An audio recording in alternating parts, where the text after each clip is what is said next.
नमस्कार।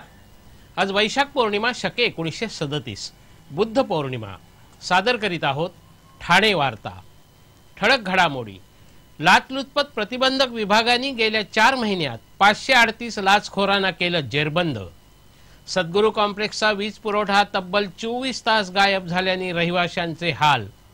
आणि चितळसर मानपाडा इथे लवकरच नवीन पोलीस ठाणं। या आणि इतर घडामोडी विस्तृतपणे पण काही क्षणातच। ठाणे वार्ता पहा श्रीस्थानक वाहिनीवर। आता सकाळी 9:15 पासून रात्री 9:15 पर्यंत ठाणे वार्ता, ठाण्यातील पहिलं दृकश्राव्य माध्यम। श्रीस्थानक वाहिनी ठाण्याची स्वतःची वाहिनी। ठाण्यातील घडामोडी, कार्यक्रम, वादविवाद, अगदी गाणी, नाटक याचा आनंद घर बसल्या पहा श्रीस्थानक वाहिनी। आपल्या ठाण्याचं हक्काचं व्यासपीठ श्रीस्थानक वाहिनी। ठाणे वार्ता आता संकेतस्थळावर देखील ठाणेवार्ता.com वर क्लिक करा आणि ठाण्याच्या घडामोडी जाणून घ्या। ठाण्यातील पहिलं ऑनलाईन माध्यम ठाणेवार्ता.com। नमस्कार मंडळी, दर रविवारी पाहायला विसरू नका। नमस्कार मंडळी, आपल्या प्रश्नांचं थेट उत्तर। ठाणे वार्ता पहा श्रीस्थानक वाहिनीवर। आता सकाळी 9:15 पासून रात्री 9:15 पर्यंत ठाणे वार्ता, ठाण्यातील पहिलं दृकश्राव्य माध्यम। लाचलुचपत प्रतिबंधक विभागाने गेल्या 4 महिन्यात 538 भ्रष्टाचाऱ्यांना अटक केली असून यामध्ये पोलिसांची संख्या सर्वाधिक आहे। लाचलुचपत प्रतिबंधक विभागाकडे गेल्या 4 महिन्यात 416 तक्रारी आल्या। यामध्ये प्रथम श्रेणीतील 27, द्वितीय श्रेणीतील 60, तृतीय श्रेणीतील 338, चतुर्थ श्रेणीतील 18 आणि अन्य 22 अधिकारी, कर्मचारी तसंच 74 लोकसेवकांना अटक करण्यात आली आहे। अटक करण्यात आलेल्यांमध्ये प्रथम श्रेणीतील 97 पोलिसांचा समावेश आहे। लाचलुचपत प्रतिबंधक विभागाने 96,90,000ची रोकड तर 7,31,00,000ची जंगम मालमत्ता जप्त केली आहे। पोलीस आणि ग्रामविकास विभागातील प्रत्येकी 114, नगरविकास विभाग 36, वीज वितरण 29, आरोग्य 16, शिक्षण 18, वन विभाग 17, सहकार 10 तर पाटबंधारे विभागातील 5 अधिकारी कर्मचाऱ्यांना अटक केलेल्यांमध्ये समावेश आहे। अटक केलेल्यांमध्ये 97 पोलीस, 54 तलाठी, 26 अभियंता, 18 शिक्षक, 9 डॉक्टर, 3 वकील, 2 नगरसेवक महापौर, 3 सरपंच, सभापती आणि नगराध्यक्ष 3 आणि 35 महिला अधिकारी आणि कर्मचाऱ्यांचा समावेश आहे। लाचलुचपत प्रतिबंधक विभागाकडे पदाचा दुरुपयोग 40, उत्पन्नापेक्षा अधिक मालमत्ता 9 तर लाचेच्या 9 तक्रारी मोबाईलवरून आल्या आहेत। ठाण्यातील सद्गुरू कॉम्प्लेक्सचा वीज पुरवठा तब्बल 24 तासापेक्षा अधिक काळ गायब झाल्यामुळे रहिवाशांची मोठी गैरसोय झाली। कॅसल मिल नाक्यावर सद्गुरू कॉम्प्लेक्स हे गृहसंकुल आहे। या गृहसंकुलाचा वीज पुरवठा शनिवारी रात्री 8:30च्या सुमारास वीज वाहिनीला आग लागल्यामुळे गायब झाला। वीज वाहिनीला लागलेली ही आग रहिवाशांनीच धावपळ करून विझवली। वीज वाहिनीत जळल्यामुळे या परिसरातला वीज पुरवठा खंडित झाला होता। रहिवाशांनी महावितरणशी संपर्क साधला। महावितरणकडून वारंवार माणसं पाठवल्याचं फक्त सांगितलं जात होतं, पण काल दुपारपर्यंत हा विद्युत पुरवठा सुरळीत करायला कोणीच आलं नव्हतं। वीज वाहिनी जळल्यामुळे आवश्यक ती दुरुस्ती करण्यासाठी आवश्यक असलेली यंत्रणा मिळण्याची वाट पाहत असल्याचं महावितरणच्या अधिकाऱ्यांकडून सांगितलं जात होतं। वीज नसल्यामुळे रहिवाशांना पाण्यावाचून राहावं लागलं, त्यामुळे त्यांचे अधिक हाल झाले। सद्गुरू कॉम्प्लेक्स 7 मजली असल्यामुळे आणि पाणी चढण्यास वीज नसल्यामुळे पाणी पुरवठ्यास अडचणी निर्माण झाल्या होत्या। अखेर रहिवाशांनी महापौरांशी संपर्क साधला। महापौरांनी मध्यस्थी केल्यानंतर काल रात्री 11:30 वाजता वीज पुरवठा पूर्ववत होऊ शकला। तेव्हा कुठे रहिवाशांनी सुटकेचा निश्वास सोडला। भिशीच्या आमिषाने गंडा घालणाऱ्या एका दाम्पत्याच्या शोधात सध्या पोलीस आहेत। भिशीमध्ये दरमहा 500 रुपयांची गुंतवणूक केल्यास वर्षाकाठी 7,500 रुपये देण्याचं आमिष या दाम्पत्याने दाखवलं होतं। त्यांच्या या आमिषाला भुलून अनेक मध्यमवर्गीयांनी त्यांच्या योजनेत पैसे गुंतवले होते, पण वर्ष संपूनही गुंतवलेली रक्कम न मिळाल्याने अनेकांनी त्यांना पैशासाठी तगादा लावला होता। पैसे देण्यास हे दाम्पत्य टाळाटाळ करत होतं आणि अचानक हे दाम्पत्य गायब झालं। मनोरमा नगरमधील गणेशवाडीत राहणाऱ्या रेवती यादव या घरकाम करणाऱ्या महिलेनी या प्रकरणी पोलिसांकडे तक्रार दाखल केली आहे। जनार्दन उर्फ रवी अवताडे, त्याची पत्नी सुवर्णा यांचा शोध सध्या कापूरबावडी पोलीस घेत आहेत। घोडबंदर कासारवडवली परिसरातील झपाट्याने वाढणाऱ्या लोकसंख्येच्या सुरक्षिततेच्या दृष्टीने लवकरच चितळसर मानपाडा येथे नवीन पोलीस ठाणे होणार आहे। ओळा, माजिवडा, घोडबंदर, कासारवडवली या परिसरामध्ये मोठ्या प्रमाणावर नागरिकीकरण झालं असून लोकसंख्याही झपाट्याने वाढत आहे। पण सुरक्षिततेच्या दृष्टीने पोलीस ठाण्यांची संख्या मर्यादित आहे। या भागात चोरी, दरोड्यासारख्या गुन्ह्यांचे प्रकार वाढत असून याचा ताण वर्तकनगर, कापूरबावडी आणि कासारवडवली या पोलीस ठाण्यांवर पडत आहे। वाढत्या लोकसंख्येच्या दृष्टीने कायदा सुव्यवस्था राखण्यासाठी ओळा माजिवड्याचे शिवसेनेचे आमदार प्रताप सरनाईक यांनी चितळसर मानपाडा येथे नवीन पोलीस ठाण्याची मागणी केली होती। गृह विभागाने चितळसर मानपाडा या नवीन पोलीस ठाण्यास मंजुरी दिली असून त्यासाठी विविध संवर्गातील 257 पदं मंजूर करण्यात आली आहेत। ठाणे वार्ता पहा श्रीस्थानक वाहिनीवर। आता सकाळी 9:15 पासून रात्री 9:15 पर्यंत ठाणे वार्ता, ठाण्यातील पहिलं दृकश्राव्य माध्यम।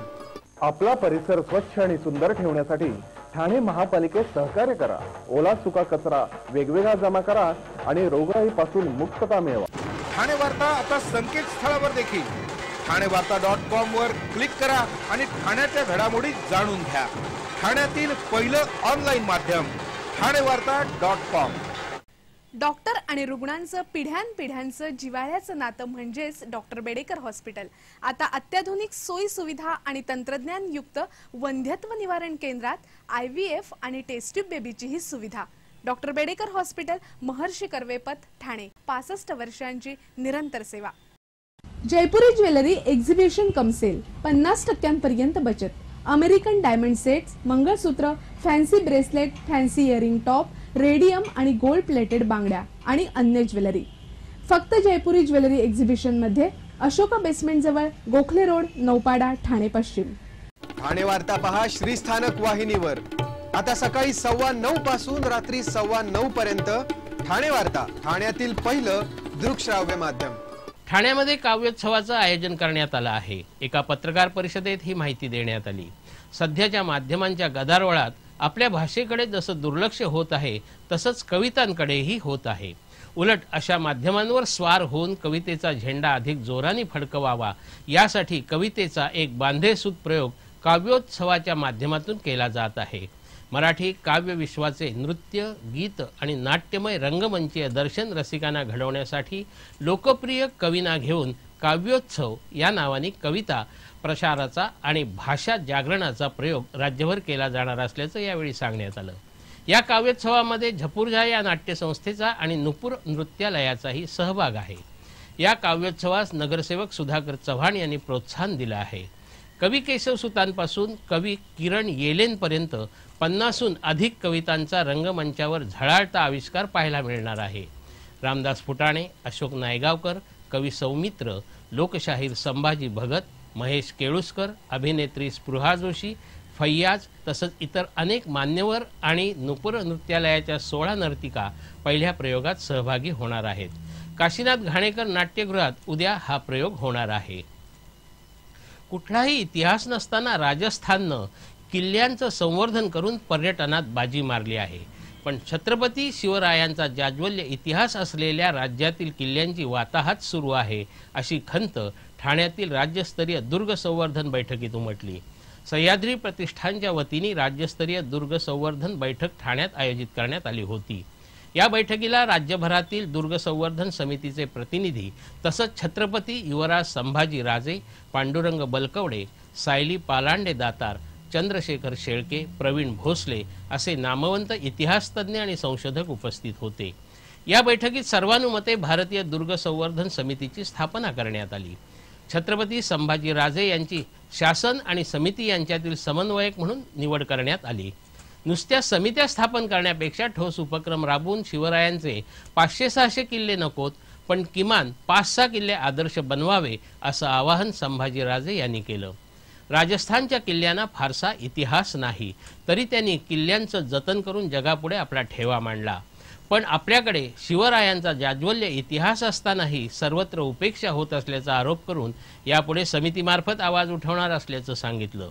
यावेळी प्रतिष्ठानच्या वतीने दुर्ग संवर्धन करणाऱ्या कोल्हापूर, नाशिक, पुणे यवतमाळ, हैदराबाद येथील विविध 125 संघटनांचा खास पुरस्कार देऊन गौरव करण्यात आला। शहरातील जुन्या आणि मोडकळीस आलेल्या अधिकृत इमारतींच्या पुनर्बांधणीसाठी वाढीव चटई क्षेत्र मिळवून देण्यासाठी आपण प्रयत्न करू, असं आश्वासन ठाण्याचे आमदार संजय केळकर यांनी दिलं आहे। आमदार आपल्या भेटीला या कार्यक्रमात केळकर बोलत होते। राज्य शासन लवकरच आपलं गृहविषयक धोरण जाहीर करणार असून त्यात ठाण्यातील जुन्या इमारतींमधील प्रामाणिक कर भरणाऱ्या सदनिकाधारकांना न्याय मिळायला हवा, अशी अपेक्षा त्यांनी यावेळी व्यक्त केली।